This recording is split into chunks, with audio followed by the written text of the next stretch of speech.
بسم اللہ والصلاة والسلام علی رسول اللہ وعلی آلہ واصحابہ اجمعین۔ محترم سامعین، بڑے سے بڑے مقاصد کو حاصل کرنے کے لیے قرآنی وظیفہ آپ کی بارگاہ میں عرض کرتا ہوں۔ آپ جانتے ہوں گے کہ حضور نبی دو عالم صلی اللہ علیہ وآلہ وسلم کا ارشاد گرامی ہے کہ سورہ یاسین قرآن پاک کا دل ہے۔ ہمارے جسم میں ایک دل ہے، اعضاء کا بادشاہ جسے کہا جاتا ہے، اسی طرح قرآن کا دل سورہ یاسین ہے۔ سورہ یاسین کی ایک آیت ہے، آیت نمبر 58، سلام قولا من رب الرحیم، سلام قولا من رب الرحیم، سلام قولا من رب الرحیم۔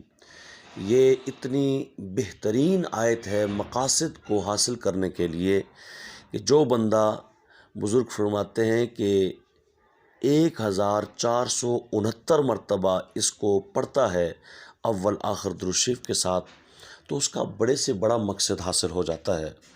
آج لوگ مقاصد حاصل کرنے کے لیے مال لگاتے ہیں، اپنی زندگیاں اور عزتیں داؤ پر لگا دیتے ہیں۔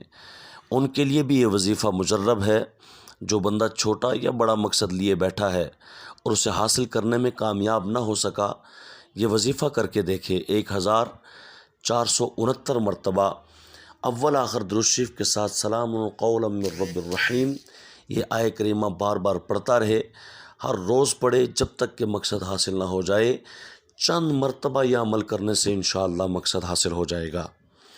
اور اس کے ساتھ ایک اور بات بھی ذہن نشین کر لیں، یہی سورۃ یاسین کی آیہ نمبر 58، سلام قولا من رب الرحیم، کسی کاغذ پر لکھ کر جو بندہ دکان پر لگا لے، مکان پر لگا لے یا سامان میں رکھ دے، ادب کے تقاضوں کو ملحوظ رکھتے ہوئے، تو اللہ تعالیٰ کسی بھی چوری اور ڈاکے سے اسے محفوظ رکھے گا۔ اللہ کریم ہر ایک کی مال کی، جان کی، عزت کی، آبرو کی حفاظت فرمائے۔ السلام علیکم ورحمۃ اللہ وبرکاتہ۔